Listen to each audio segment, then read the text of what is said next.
Obviously, the increase in prices will, if this is sustained, increase investment in upstream exploration and development. But more broadly, I do believe we have been, to coin a phrase, mugged by reality here. And the world is now seeing what Alberta has been saying for years, that we must, as we have been blessed, as a rights-respecting liberal democracy with the third largest energy reserves on the face of the earth, that can be a force for good by allowing us to displace conflict oil from Russia and other dictatorships.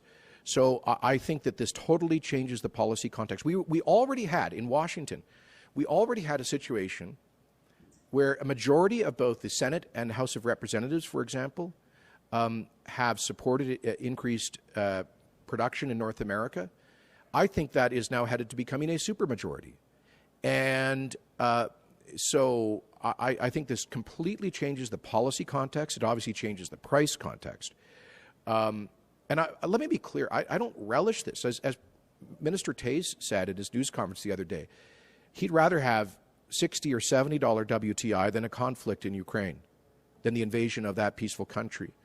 So we don't... This is not about Alberta cynically taking advantage of this of this gross invasion and political instability. This is Alberta saying that we can be part of a long-term solution. Now, I know some people out there are saying, well, you know, it takes years to get pipelines built and to get major energy productions in production, and that none of that's going to stop the 40-mile-long convoy of Russian tanks headed towards Kiev right now. True. But we also have to play the long game, just like Vladimir Putin has. Putin's invasion of Ukraine did not start a week ago. It started 8 years ago in Crimea and Donbass. For 8 years, he has been planning for this moment. We can certainly get much more of our energy to the rest of the world if we're determined about this in much less than 8 years. If the bad guys are willing to play a long game, using energy as their source of wealth, then maybe the good guys should too. Well, we clearly need certainty around Coastal GasLink so that LNG Canada gets completed on time, so we don't miss the boat on the next round of contracts for Asian LNG imports. Secondly, in Alberta, we are working with as you know, consortium called for the Rockies LNG project to see if we can be helpful, and we have raised this with the Government of Canada to collaborate with us on hopefully getting a second major West Coast LNG project to come to a positive final investment decision. And I have to have some frank words about the new policy of the Government of Quebec in this regard. In 2019, 2020,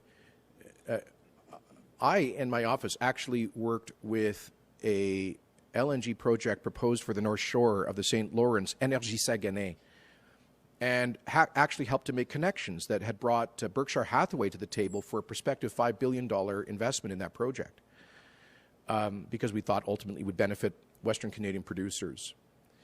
But in part, I think, because of the uncertainty around the winter 2020 protests on Coastal GasLink and the political uncertainty that created, Berkshire Hathaway backed out and Énergie Saguenay.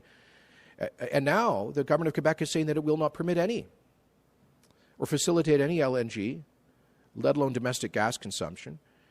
And Justin Trudeau has effectively granted a political veto to the province of Quebec over a prospective interprovincial oil pipeline, such as a revival of the Energy East concept. So we need the federal government to assert its jurisdiction over interprovincial pipelines.